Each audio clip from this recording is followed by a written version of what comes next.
पंडित मोटेराम शास्त्री ने अंदर जाकर अपने विशाल उदर पर हाथ फेरते हुए यह पद पंचम स्वर में गाया। अजगर करे न चाकरी, पंछी करे न काम, दाम मलूका कह गए सबके दाता राम। सोना ने प्रफुल्लित होकर पूछा, कोई मीठी ताजी खबर है क्या? शास्त्री जी ने पैतरे बदलकर कहा, मार लिया आज, ऐसा ताक कर मारा कि चारों खाने चित्त, सारे घर का नेवता, सारे घर का। वो बढ़ बढ़कर हाथ मारूंगा कि देखने वाले दंग रह जाएंगे। उधर महाराज अभी से अधीर हो रहे हैं। सोना, कहीं पहले की भांति अब भी धोखा ना हो, पक्का पूड़ा कर लिया है ना? मोटेराम ने मूछें अटते हुए कहा, ऐसा असगुन मुंह से ना निकालो।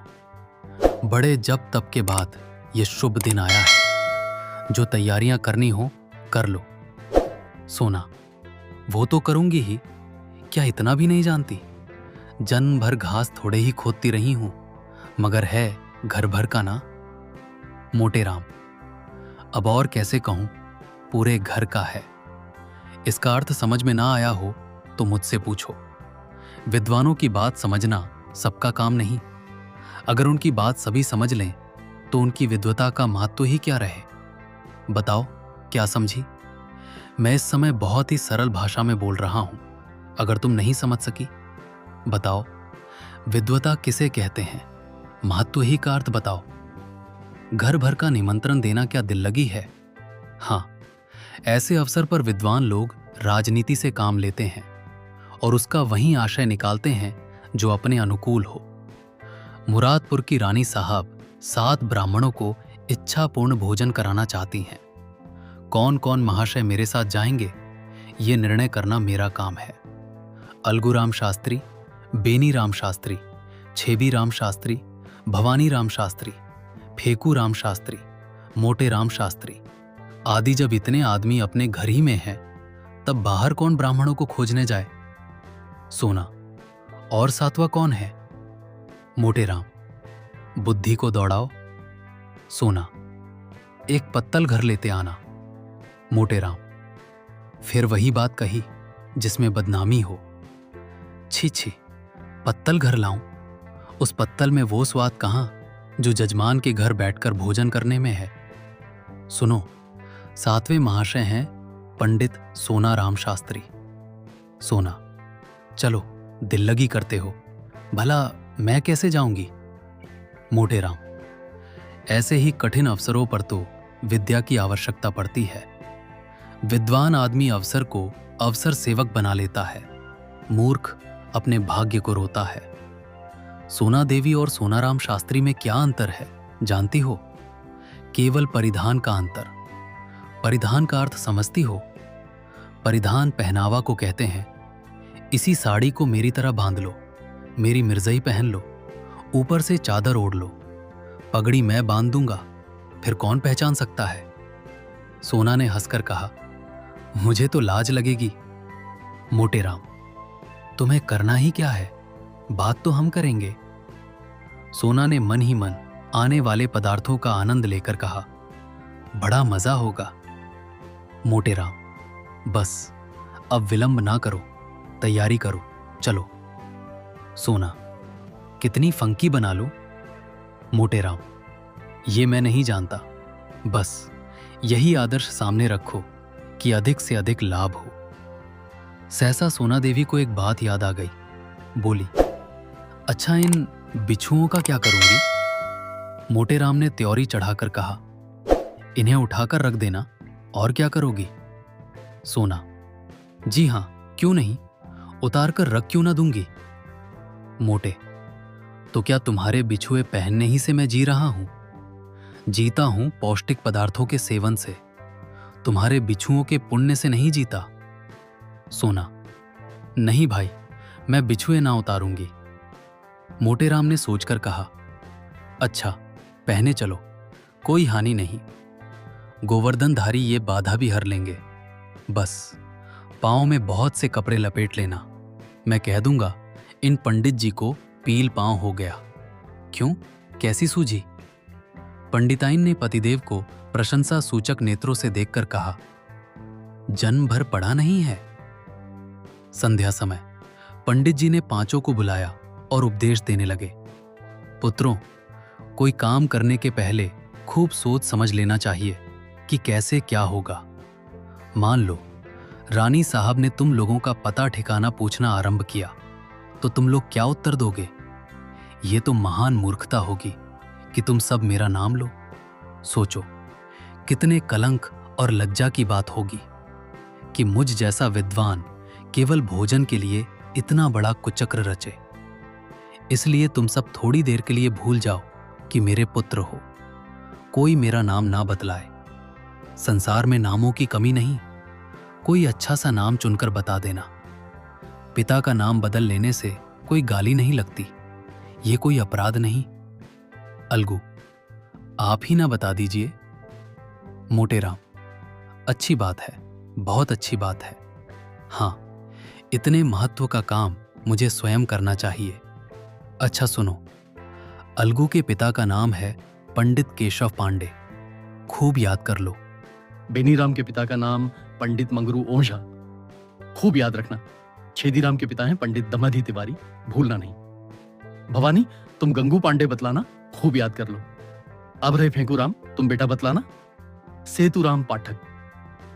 हो गए सब, हो गया सबका नामकरण। अच्छा, अब मैं परीक्षा लूंगा, होशियार रहना। बोलो अलगू, तुम्हारे पिता का नाम क्या है? अलगू पंडित केशव पांडे। बेनीराम, तुम बताओ। दमड़ी तिवारी। छेदी, ये तो मेरे पिता का नाम है। बेनी, मैं तो भूल गया। मोटेराम भूल गए। पंडित के पुत्र होकर तुम एक नाम भी नहीं याद कर सकते, बड़े दुहक की बात है।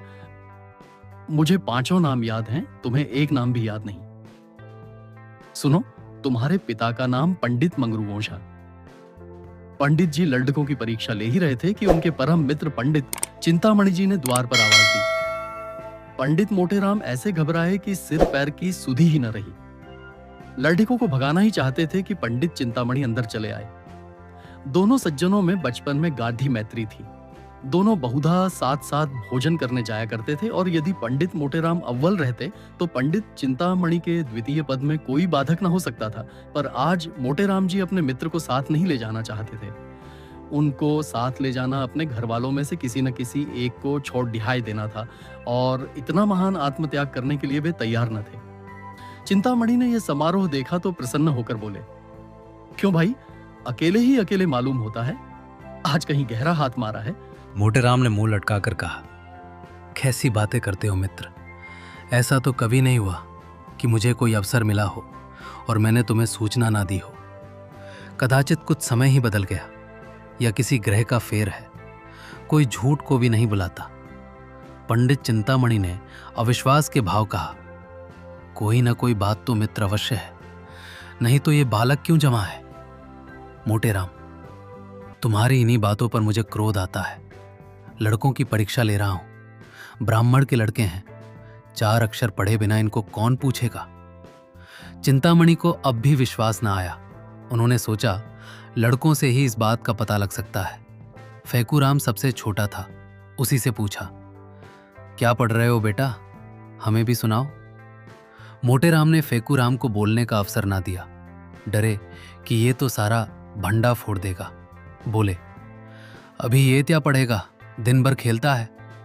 फैकूराम इतना बड़ा अपराध अपने नन्हे से सिर क्यों लेता? बाल सुलभ गर्व से बोला, हमको तो याद है पंडित सेतुराम पाठक, हम याद भी कर लें तिस पर भी कहते हैं, हरदम खेलता है। ये कहते हुए रोना शुरू किया। चिंतामणि ने बालक को गले लगा लिया और बोले, नहीं बेटा, तुमने अपना पाठ सुना दिया है, तुम खूब पढ़ते हो। ये सेतुराम पाठक कौन है बेटा? मोटेराम ने बिगड़ कहा, तुम भी लड़कों की बातों में आते हो, सुन लिया होगा किसी का नाम, जा बाहर खेल। चिंतामणि अपने मित्र की घबराहट देखकर समझ गए कि कोई न कोई रहस्य अवश्य है। बहुत दिमाग लड़ाने पर भी सेतुराम पाठक का आशय उनकी समझ में न आया। अपने परम मित्र की इस कुटिलता पर मन में दुखित होकर बोले, अच्छा, आप पाठ पढ़ाइए और परीक्षा लीजिए, मैं जाता हूं। तुम इतने स्वार्थी हो, इसका मुझे गुमान तक ना था। आज तुम्हारी मित्रता की परीक्षा हो गई, पंडित चिंतामणि बाहर चले गए। मोटे राम जी के पास उन्हें मनाने के लिए समय ना था। फिर परीक्षा लेने लगे। सोना ने कहा, मना लो, रूठे जाते हैं, फिर परीक्षा लेना। मोटे राम, जब कोई काम पड़ेगा मना लूंगा। निमंत्रण की सूचना पाते ही इनका सारा क्रोध शांत हो जाएगा। हाँ भवानी, तुम्हारे पिता का क्या नाम है बोलो? भवानी, गंगू पांडे। अपने साथ बैठाएंगे और सबसे अच्छा माल तुम्ही को खिलाएंगे। सोना, हमें भी कोई नाम बता दो। मोटे राम ने रसिकता से मुस्कुराकर कहा, तुम्हारा नाम है पंडित मोहन स्वरूप सुकुल। सोना देवी ने लजाकर सिर झुका दिया। सोना देवी तो लड़कों को कपड़े पहनाने लगी। उधर फेकू आनंद की उमंग में घर के बाहर निकला। पंडित चिंतामणि रुककर तो चले थे, पर कुतूहलवश अभी तक द्वार पर दुबके खड़े थे। इन बातों की भनक इतनी देर में उनके कानों में पड़ी, उससे ये तो ज्ञात हो गया कि कहीं निमंत्रण है, पर कहाँ है, कौन कौन से लोग निमंत्रित हैं, ये कुछ ज्ञात न हुआ था।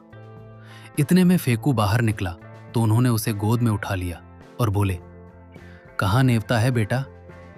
अपनी जान में तो उन्होंने बहुत धीरे से पूछा था, पर न जाने कैसे पंडित मोटेराम के कान में भनक पड़ गई। तुरंत बाहर निकल आए।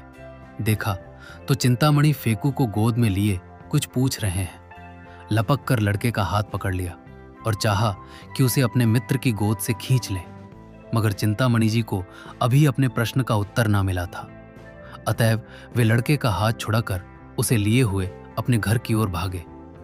मोटेराम भी ये कहते हुए उनके पीछे दौड़े, उसे क्यों लिए जाते हो, धूर्त कहीं का, दुष्ट। चिंतामणि ने एक न सुनी, भागते ही चले गए। उनकी देह अभी संभाल के बाहर ना हुई थी। दौड़ सकते थे, मगर मोटेराम जी को एक एक पग आगे बढ़ना दुष्कर हो रहा था। भैंसे की भांति हाँफते थे और नाना प्रकार के विशेषणों का प्रयोग करते दुल की चाल से चले जाते थे। अच्छी घुड़दौड़ थी। नगर के दो महात्मा दौड़ते हुए ऐसे जान पड़ते थे मानो गैंडे चिड़िया घर से भाग आए हों। सैकड़ों आदमी तमाशा देखने लगे। कितने ही बालक उनके पीछे तालियां बजाते हुए दौड़े। कदाचित ये दौड़ पंडित चिंतामणि के घर पर ही समाप्त होती, पर पंडित मोटेराम धोती के ढीली होते जाने के कारण उलझकर गिर पड़े। चिंतामणि ने पीछे फिरकर ये दृश्य देखा तो रुक गए और फेकू राम से पूछा, क्यों बेटा, कहाँ नेवता है? फेकू, बता दें तो हमें मिठाई दोगे ना? चिंता, हाँ दूंगा, बताओ। फेकू, रानी के यहां। चिंता, कहाँ की रानी? फेकू, ये मैं नहीं जानता, कोई बड़ी रानी है। नगर में कई बड़ी बड़ी रानियां थीं। पंडित जी ने सोचा सभी रानियों के द्वार पर चक्कर लगाऊंगा। जहां भोज होगा वहां कुछ भीड़भाड़ होगी ही, पता चल जाएगा। ये निश्चय करके वे लौट पड़े। सहानुभूति प्रकट करने में अब कोई बाधा ना थी। मोटेराम जी के पास आए तो देखा कि वे पड्डीढ़े कराह रहे हैं। उठने का नाम नहीं लेते। घबराकर पूछा, गिर कैसे पड्ढे? मित्र, यहां कहीं गड्ढा भी तो नहीं है? मोटेराम, तुमसे क्या मतलब? तुम लिट्टिके को ले जाओ, जो कुछ पूछना चाहो पूछो। चिंता, मैं ये कपट व्यवहार नहीं करता। दिल लगी की थी, तुम बुरा मान गए। ले उठ तो बैठ, राम का नाम लेकर। मैं सच कहता हूं, मैंने कुछ नहीं पूछा। मोटे, चल झूठा। चिंता जनेऊ हाथ में लेकर कहता हूं, मोटे तुम्हारी शपथ का विश्वास नहीं। चिंता, तुम मुझे इतना धूर्त समझते हो? मोटे, इससे कहीं अधिक। तुम गंगा में डूबकर शपथ खाओ तो भी मुझे विश्वास ना आए। चिंता दूसरा ये बात कहता तो मूंछ उखाड़ लेता। मोटे, तो फिर आ जाओ। चिंता, पहले पंडिताइन से पूछा। मोटेराम यह भस्मक व्यंग्य न सह सके। छट उठ बैठे और पंडित चिंतामणि का हाथ पकड़ टिस लिया। दोनों मित्रों में मल्ल युद्ध होने लगा। दोनों हनुमान जी की स्तुति कर रहे थे और इतने जोर से गरज गरज कर मानो सिंह दाहत धा रहे हों। बस ऐसा जान पद्दाहता था मानो दो पीपे आपस में टकरा रहे हों। मोटे महाबली विक्रम बजरंगी, चिंता भूत पिशाच निकट नहीं आवे। मोटे, जय जय जय हनुमान गोसाई। चिंता, प्रभु रखिए लाज हमारी। मोटे बिगड़कर, यह हनुमान चालीसा में नहीं है। चिंता, यह हमने स्वयं रचा है। क्या तुम्हारी तरह की यह रटंत विद्या है? जितना कहो उतना रच दें। मोटे, अबे हम रचने पर जाएं तो एक दिन में 1,00,000 स्तुतियां रच डालें, किंतु इतना अवकाश किसे है? दोनों महात्मा अलग खड़े होकर अपने अपने रचना कौशल की डींगे मार रहे थे। मल्ल युद्ध शास्त्रार्थ का रूप धारण करने लगा, जो विद्वानों के लिए उचित है। इतने में किसी ने चिंतामणि के घर जाकर कह दिया कि पंडित मोटेराम और चिंतामणि में बद्धी लड़ाई हो रही है। चिंतामणि 3 महिलाओं के स्वामी थे, कुलीन ब्राह्मण थे, पूरे 20 बिस्वे। उस पर विद्वान उच्च कोटि के दूर दूर तक यजमानी थी। ऐसे पुरुषों को सब अधिकार हैं। कन्या के साथ साथ जब प्रचुर दक्षिणा भी मिलती हो, तब कैसे इनकार किया जाए? इन तीनों महिलाओं का सारे मोहल्ले में आतंक छाया हुआ था। पंडित ने उनके नाम बहुत ही रसीले रखे थे। बद्धी स्त्री को अमिरती, मंझली को गुलाब जामुन और छोटी को मोहन भोग कहते थे। पर मोहल्ले वालों के लिए तीनों महिलाएं त्रेतब से कम न थीं। घर में नित्य आंसुओं की नदी बहती रहती। खून की नदी तो पंडित जी ने भी कभी नहीं बहाई। अधिक से अधिक शब्दों की ही नदी बहाई थी, पर मजाल न थी कि बाहर का आदमी किसी से कुछ कह जाए। संकट के समय तीनों एक हो जाती थीं। ये पंडित जी के नीति चातुर्य का सुफल था। ज्यों ही खबर मिली कि पंडित चिंतामणि पर संकट पड़ा हुआ है, तीनों त्रिदोष की भांति कुपित होकर घर से निकली और जो अन्य दोनों जैसी मोटी नहीं थी, सबसे पहले समर भूमि में जा पहुंची। पंडित मोटेराम जी ने उसे आते देखा तो समझ गए कि अब कुशल नहीं। अपना हाथ छुड़ाकर बखटुट भागे, पीछे फिरकर भी न देखा। चिंतामणि जी ने बहुत ललकारा, पर मोटेराम के कदम न रुके। चिंता जी, भागे क्यों? ठहरो, कुछ मजा तो चखते जाओ। मोटे में हार गया भाई, हार गया। चिंता जी, कुछ दक्षिणा तो लेते जाओ। मोटेराम ने भागते हुए कहा। दया करो भाई, दया करो। 8 बजते बजते पंडित मोटेराम ने स्नान और पूजा करके कहा, अब विलंब नहीं करना चाहिए। फंकी तैयार है ना? सोना फंकी लिए तो कब से बैठी हूं तुम्हें, तो जैसे किसी बात की सुधि ही नहीं रहती। रात को कौन देखता है कि कितनी देर तक पूजा करते हो? मोटे में तुमसे एक नहीं 1000 बार कह चुका कि मेरे कामों में मत बोला करो। तुम नहीं समझ सकती कि मैंने इतना विलंब क्यों किया? तुम्हें ईश्वर ने इतनी बुद्धि ही नहीं दी। जल्दी जाने से अपमान होता है। यजमान समझता है, लोभी है, भूखद्दा है, इसलिए चतुर लोग विलंब किया करते हैं, जिससे यजमान समझे कि पंडित जी को इसकी सुधि नहीं है। वह मरभूखों की तरह जाने में क्या कभी हो सकता है? मैं बुलावे की प्रतीक्षा कर रहा हूं, कोई ना कोई आता ही होगा। लाओ थोड़ी फंकी, बालकों को खिला दी है ना? सोना उन्हें तो मैंने सांझ ही को खिला दी थी। मोटे कोई सोया तो नहीं? सोना आज भला कौन सोएगा? सब भूख भूख चिल्ला रहे थे तो मैंने 1 पैसे का चबेना मंगवा दिया। सबके सब ऊपर बैठ खा रहे हैं। सुनते नहीं हो, मारपीट हो रही है। मोटेराम ने दांत पीसकर कहा, जी चाहता है कि तुम्हारी गर्दन पकड़ देकर ऐंठ दूं। भला इस बेला चबेना मंगाने का क्या काम था? चबेना खा लेंगे तो वहां क्या तुम्हारा सिर खाएंगे? छी, जरा भी बुद्धि नहीं। सोना ने अपराध स्वीकार करते हुए कहा, हाँ भूल तो हुई, पर सबके सब इतना कोलाहल मचाए हुए थे कि सुना नहीं जाता था। मोटे रोते ही थे ना रोने देती। रोने से उनका पेट न भरता, बल्कि और भूख खुल जाती। सहसा एक आदमी ने बाहर से आवाज दी, पंडित जी, महारानी बुला रही है और लोगों को लेकर जल्दी चलो। पंडित जी ने पत्नी की ओर गर्व से देखकर कहा, देखा, इसे निमंत्रण कहते हैं। अब तैयारी करनी चाहिए। बाहर आकर पंडित जी ने उस आदमी से कहा, तुम एक क्षण और ना आते तो मैं कथा सुनाने चला गया होता। मुझे बिल्कुल याद न थी। चलो हम बहुत शीघ्र आते हैं। 9 बजते बजते पंडित मोटेराम बाल गोपाल सहित रानी साहब के द्वार पर जा पहुंचे। रानी बद्धी विशालकाय एवं तेजस्विनी महिला थी। इस समय वे कारचोलीदार तकिया लगाए तख्त पर बैठी हुई थीं। 2 आदमी हाथ बांधे पीछे खद्दे थे। बिजली का पंखा चल रहा था। पंडित जी को देखते ही रानी ने तख्त से उठ चरण स्पर्श किया और इस बालक मंडल को देखकर मुस्कुराती हुई बोली, इन बच्चों को आप कहां से पकड़ डर चलाए? मोटे करता क्या? सारा नगर छान मारा, किसी पंडित ने आना स्वीकार न किया। कोई किसी के यहां निमंत्रण में है, कोई किसी के यहां। तब तो मैं बहुत चकराया। अंत में मैंने उनसे कहा, अच्छा आप नहीं चलते तो हरी इच्छा, लेकिन ऐसा कीजिए कि मुझे लज्जित ना होना पड़ता। तब जबरदस्ती प्रत्येक के घर से जो बालक मिला उसे पकड़ लाना पड़ता। क्यों फेंकूराम, तुम्हारे पिताजी का क्या नाम है? फेंकूराम ने गर्व से कहा, पंडित सेतुराम पाठक। रानी बालक तो बड्ढा होनहार है और बालकों को भी उत्कंठा हो रही थी कि हमारी भी परीक्षा ली जाए। लेकिन जब पंडित जी ने उसे कोई प्रश्न न किया और उधर रानी ने फेंकू राम की प्रशंसा कर दी, तब तो वे अधीर हो उठे। भवानी बोला, मेरे पिता का नाम है पंडित गंगू पांडे। छेदी बोला, मेरे पिता का नाम है दमदही तिवारी। बेनीराम ने कहा, मेरे पिता का नाम है पंडित मंगरू ओझा। अलगूराम समझदार था, चुपचाप खरदा रहा। रानी ने उससे पूछा, तुम्हारे पिता का क्या नाम है जी? अलगूराम को इस वक्त पिता का निर्दिष्ट नाम याद न आया और न सही सूझा कि कोई और नाम ले ले। हतबुद्धि सा खड़दा रहा। पंडित मोटेराम ने जब उसकी ओर दांत पीस कर देखा, तब रहा सहा हवास भी गायब हो गया। फेंकूराम ने कहा, हम बता दें?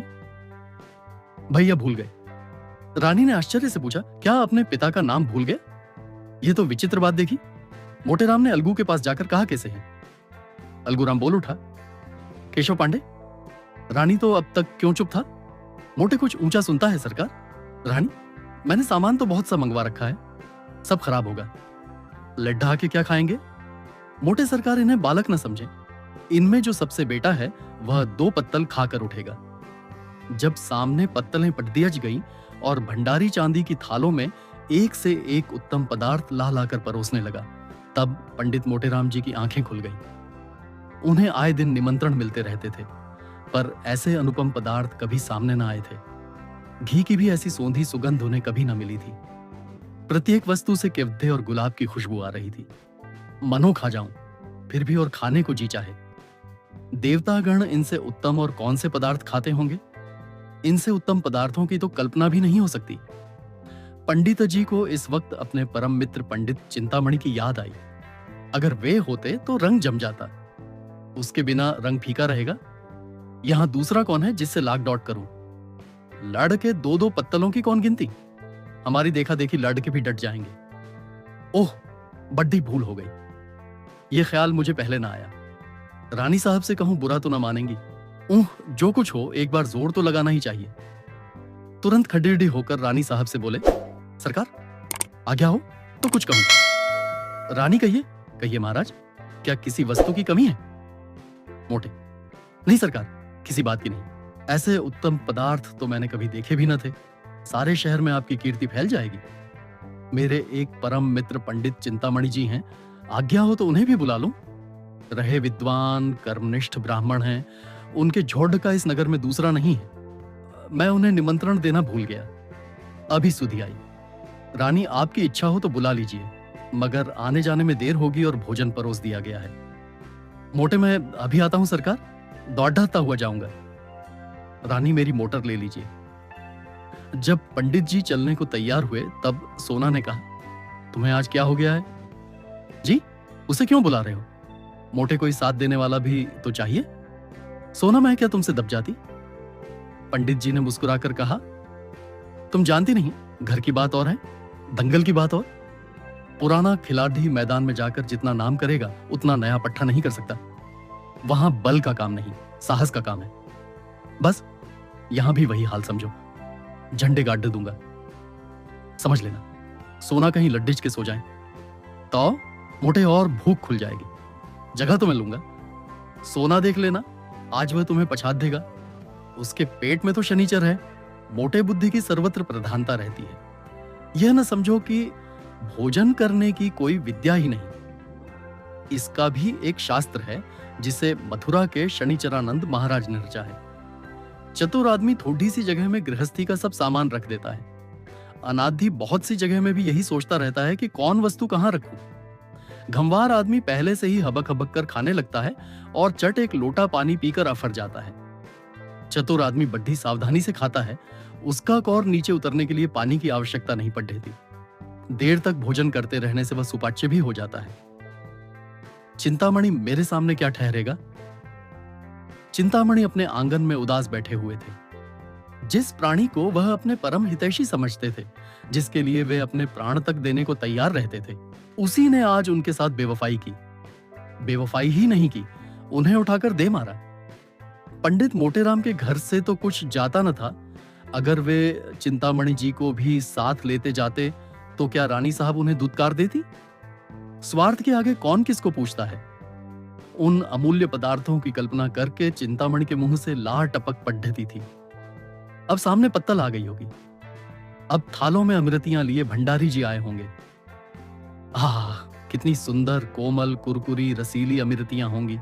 अब बेसन के लड्डू आए होंगे। आह, कितने सुडौल मेवों से भरे हुए घी से तरातर लड्डू होंगे।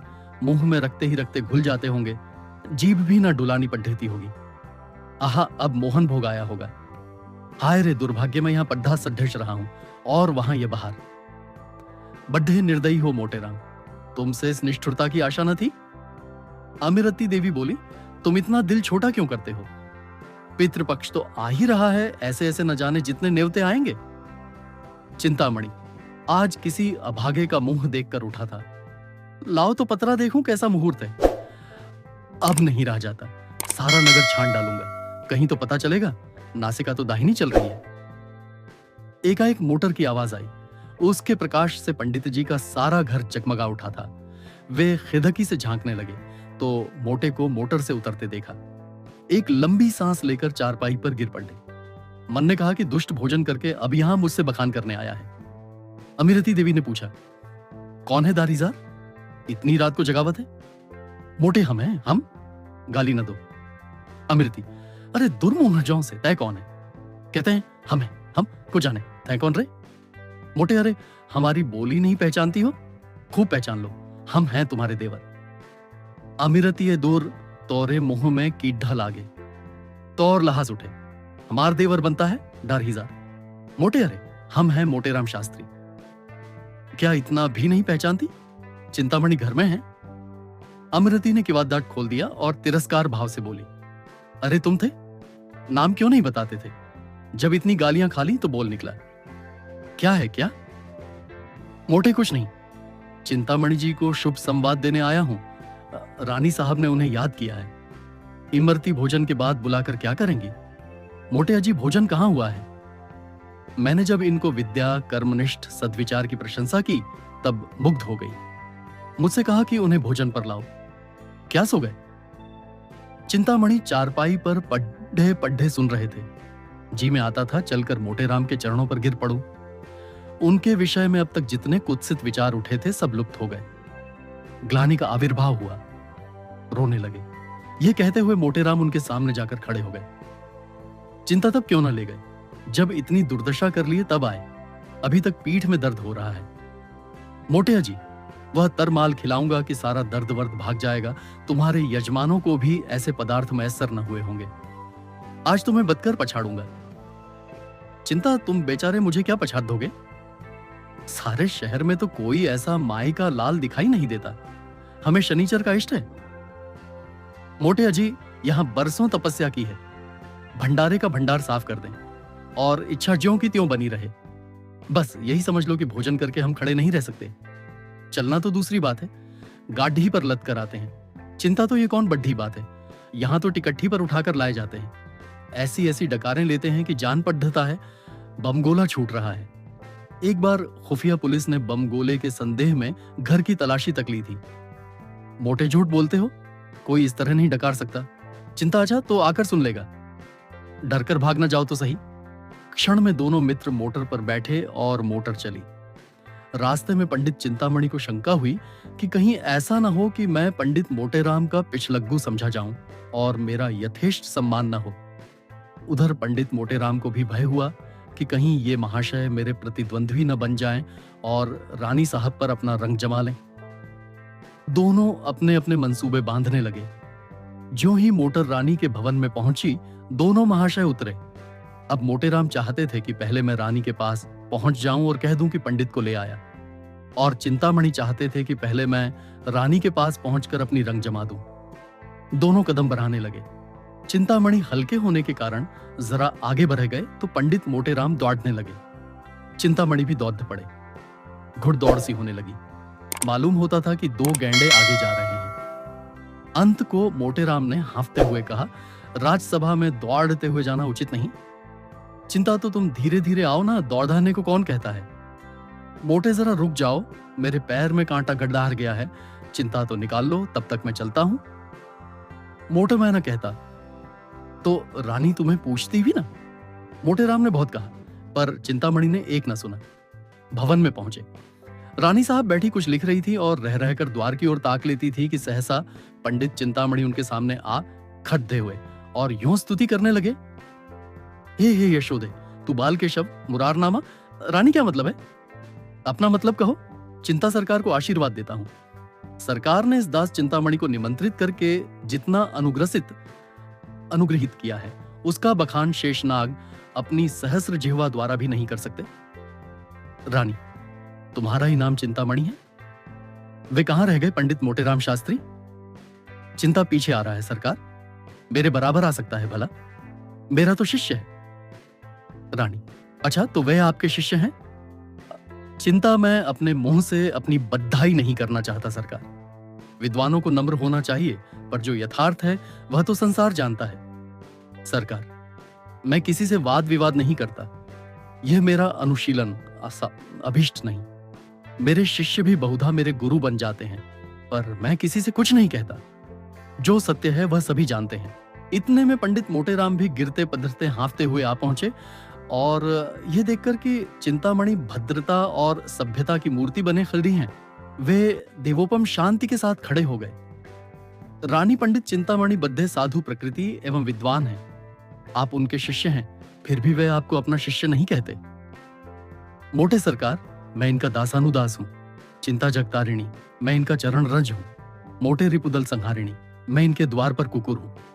रानी, आप दोनों सज्जन पूज्य हैं, एक से एक बढ़े हुए। चलिए भोजन कीजिए। सोना रानी बैठी पंडित मोटेराम की राह देख रही थी। पति की इस मित्र भक्ति पर उन्हें बड्ढा क्रोध आ रहा था। बड़े लड्ढकी के विषय में तो कोई चिंता न थी, लेकिन छोटे बच्चों के सो जाने का भय था। उन्हें किस्से कहानियां सुना सुनाकर बहला रही थी कि भंडारी ने आकर कहा, महाराज चलो। दोनों पंडित जी आसन पर बैठ गए। फिर क्या था, बच्चे कूद कूद कर भोजनशाला में जा पहुंचे। देखा तो दोनों पंडित दो वीरों की भांति आमने सामने डटे बैठे हैं। दोनों अपना अपना पुरुषार्थ दिखाने के लिए अधीर हो रहे थे। चिंता भंडारी जी, तुम परोसने में बड्ढा विलंब करते हो, क्या भीतर जाकर सोने लगते हो? भंडारी, छुपाई मारे बैठे रहो, जौन कुछ होई सब आए जाई। घबद्धाए का नहीं होता, तुम्हारे सिवाय और कोई जीवेगा नहीं। मोटे भैया, भोजन करने के पहले कुछ देर सुगंध का स्वाद तो लो। चिंता जी, सुगंध गया चूल्हे में। सुगंध देवता लोग लेते हैं, अपने लोग तो भोजन करते हैं। मोटे, अच्छा बताओ, पहले किस चीज पर हाथ फेरोगे? चिंता, मैं जाता हूं भीतर से सब चीजें एक साथ लिए आता हूं। मोटे, धीरज रखो भैया, सब पदार्थों को आ जाने दो। ठाकुर जी का भोग तो लग जाए। चिंता, तो बैठे क्यों हो, तब तक भोग ही लगाओ। एक बाधा तो मिटे, नहीं तो लाओ मैं चटपट भोग लगा दूं। व्यर्थ देर करोगे। इतने में रानी आ गई। चिंतामणि सावधान हो गए, रामायण की चौपाइयां का पाठ करने लगे। रहा एक दिन अवधि अधारा, समुझत मन दुख भयु अपारा। कौशलेश दशरथ के जाए, हम पितु वचन मानी बनाए। उलटी पलटी लंका कपि जारी, कूद पड्ढा तब सिद्धू मझारी। जेही पर जाकर सत्य सने हूं, सोते ही मिले ही न कछु संदेह। जामवंत के वचन सुहाए, सुनी हनुमान हृदय अति भय। पंडित मोटेराम ने देखा कि चिंतामणि का रंग जमता जाता है, तो वे भी अपनी विद्वता प्रकट करने को व्याकुल हो गए। बहुत दिमाग लड्ढाया, पर कोई श्लोक, कोई मंत्र, कोई कविता याद ना आई। तब उन्होंने सीधे सीधे राम राम का पाठ आरंभ कर दिया। राम भज रे मन। इन्होंने इतने ऊंचे स्वर में जाप करना शुरू कर दिया कि चिंतामणि को भी अपना स्वर ऊंचा करना पड़ा। मोटेराम और जोर से गरजने लगे। इतने में भंडारी ने कहा, महाराज अब भोग लगाइए। यह सुनकर उस प्रतिस्पर्धा का अंत हुआ। भोग की तैयारियां हुई। बाल वृंद सजग हो गया। किसी ने घंटा लिया, किसी ने घड्डियाल, किसी ने शंख, किसी ने करताल, और चिंतामणि ने आरती उठा ली। मोटेराम मन में ऐंठ कर रह गए। रानी के सामने जाने का यह अवसर उनके हाथ से निकल गया। पर यह किसे मालूम था कि विधिवाम उधर कुछ और भी कुटिल क्रीधा कर रहा है। आरती समाप्त हो गई थी। भोजन शुरू होने को ही था कि एक कुत्ता न जाने किधर से आ निकला। पंडित चिंतामणि के हाथ से लड्डू थाल से गिर पड़ा। पंडित मोटेराम अचकचा कर रह गए। सर्वनाश। चिंतामणि ने मोटेराम से इशारे में कहा, अब क्या कहते हो मित्र, कोई उपाय निकालो, यहां तो कमर टूट गई। मोटेराम ने लंबी सांस खींचकर कहा, अब क्या हो सकता है, ये ससुर आया किधर से? रानी पास ही खड़ी थी। उन्होंने कहा, अरे कुत्ता किधर से आ गया? ये रोज बंधा रहता था, आज कैसे छूट गया? अब तो रसोई नष्ट हो गई। चिंता सरकार, आचार्यों ने इस विषय में मोटे कोई हर्ज नहीं है सरकार, कोई हर्ज नहीं है। सोना भाग्य फूट गया। जोहत जोहत आधी रात बीत गई, तब ई विपत्ति फाट पड़ी। चिंता सरकार, स्वान के मुख में अमृत। मोटे तो अब आज्ञा हो तो चले। रानी, हाँ और क्या, मुझे बड्ढा दुख है कि इस कुत्ते ने आज इतना बद्धा अनर्थ कर डाला। तुम बड्ढे गुस्ताख हो गए टॉमी। भंडारी, ये पत्तल उठाकर मेहतर को दे दो। चिंता, सोना से छाती फटी जाती है। सोना को बालकों पर दया आई। बेचारे इतनी देर देवोपम धैर्य के साथ बैठे थे, बस चलता तो कुत्ते का गला घोंट देती। बोली, लड़कन का तो दोष नहीं परत है, इन्हें काहे नहीं ख्वाए देत को। चिंता, मोटे राम महादुष्ट हैं, इसकी बुद्धि भ्रष्ट हो गई है।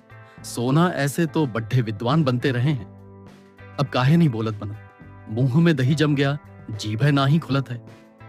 चिंता, सत्य कहता हूं, रानी को चकमा दे देता। इस दुष्ट के मारे सब खेल बिगड़ गया, सारी अभिलाषाएं मन में रह गई। ऐसे पदार्थ अब कहां मिल सकते हैं?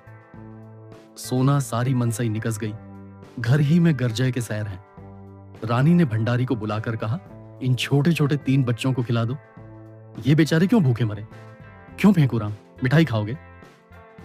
फेंकू, इसीलिए तो आए हैं। रानी, कितनी मिठाई खाओगे? फेंकू बहुत सी, हाथों से बताकर, इतनी। रानी, अच्छी बात है, जितनी खाओगे उतनी मिलेगी, पर जो बात मैं पूछूं वह बतानी पड़ेगी। बताओगे ना? फेंकू, हाँ बताऊंगा, पूछिए। रानी झूठ बोले तो 1 मिठाई ना मिलेगी। समझ गए, फेंकू मत दीजिएगा, मैं झूठ बोलूंगा ही नहीं। रानी, अपने पिता का नाम बताओ। मोटे बालकों को हरदम सब बातें स्मरण नहीं रहती, उसने तो आते ही बता दिया था। रानी, मैं फिर पूछती हूं, इसमें आपकी क्या हानि है? चिंता नाम पूछने में कोई हर्ज नहीं। मोटे, तुम चुप रहो चिंतामणि, नहीं तो ठीक ना होगा। मेरे क्रोध को अभी तुम नहीं जानते, दबा बैठूंगा तो रोते भागोगे। रानी, आप तो व्यर्थ इतना क्रोध कर रहे हैं। बोलो फेंकूराम, चुप क्यों हो? फिर मिठाई ना पाओगे? चिंता, महारानी जी की इतनी दया दृष्टि तुम्हारे ऊपर है, बता दो बेटा। मोटे, चिंतामणि जी, मैं देख रहा हूं तुम्हारे अधीन आए हैं, वह नहीं बताता। तुम्हारा साझा आए वहां से बड्ढे खैर ख्वाह बन के। सोना, अरे हाँ, लड़कन से ही सब पवारा से का मतलब। तुमका धर्म पे मिठाई देव, न धर्म परे न देव। एक कहा कि बाप का नाम बताओ तब मिठाई देव। फेकूराम ने धीरे से कोई नाम लिया। इस पर पंडित जी ने उसे इतने जोर से डांटा कि उसकी आधी बात मुंह में ही रह गई। रानी, क्यों डांटते हो? उसे बोलने क्यों नहीं देते? बोलो बेटा। मोटे, आप हमें अपने द्वार पर बुलाकर हमारा अपमान कर रही है। चिंता, इसमें अपमान की तो कोई बात नहीं है भाई। मोटे, अब हम इस द्वार पर कभी ना आएंगे, यहां सत्पुरुषों का अपमान किया जाता है। अलगू, कहिए तो मैं चिंतामणि को एक पटकन दूं? मोटे, नहीं बेटा, दुष्टों को परमात्मा स्वयं दंड देता है। चलो यहां से चले, अब भूलकर यहां ना आएंगे।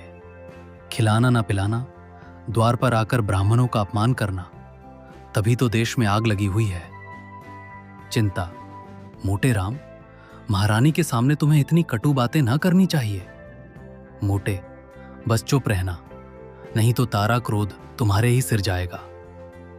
माता पिता का पता नहीं, ब्राह्मण बनने चले हैं। तुम्हें कौन कहता है ब्राह्मण? चिंता, जो कुछ मन चाहे कह लो, चंद्रमा पर थूकने से थूक अपने ही मुंह पर पड़ता है। जब तुम धर्म का एक लक्षण नहीं जानते, तब तुमसे क्यों बातें करूं? ब्राह्मण को धैर्य रखवा चाहिए। मोटे, पेट के गुलाम हो, ठकुर सुहाती कर रहे हो कि एक आध पत्तल मिल जाए। यहां मर्यादा का पालन करते हैं। चिंता, कह तो दिया भाई कि तुम बड़े मैं छोटा, अब और क्या कहूं? तुम सत्य कहते होंगे, मैं ब्राह्मण नहीं शूद्र हूं। रानी, ऐसा ना कहिए चिंतामणि जी, इसका बदला ना लिया तो कहना। ये कहते हुए पंडित मोटेराम बालक वृंद के साथ बाहर चले आए और भाग्य को कोसते हुए घर को चले। बार बार पछता रहे थे कि दुष्ट चिंतामणि को क्यों बुला लाया। सोना ने कहा, भंडा फूटत फूटत बच गया, फेंकुआ नाव बताए देता। काहे रे, अपने बाप के नाव बताए देते। फेंकू, और क्या, वे तो सच सच पूछती थी। मोटे, चिंतामणि ने रंग जमा लिया, अब आनंद से भोजन करेगा। सोना, तुम्हारे को विद्या काम ना कोई, ऊ तौन बाजी मार लेगा। मोटे, मैं तो जानता हूं, रानी ने जानबूझकर कुत्ते को बुला लिया। सोना, मैं तो ओका मुंह देखत ताड़ गई कि हमका पहचान गई। इधर तो ये लोग पछताते चले जाते थे, उधर चिंतामणि की 5 अंगुली घी में थी। आसन मारे भोजन कर रहे थे। रानी अपने हाथों से मिठाइयां परोस रही थी। वार्तालाप भी होता जाता था। रानी, बड़ा धूर्त है, मैं बालकों को देखते ही समझ गई। अपनी स्त्री को भेष बदल कर लाते उसे लज्जा ना आई। चिंता, मुझे कोस रहे होंगे। रानी, मुझसे उड़ने चला था, मैंने भी कहा था, बचा, तुमको ऐसे शिक्षा दूंगी कि उम्र भर याद करोगे। टॉमी को बुला लिया। चिंता, सरकार की बुद्धि को धन्य है,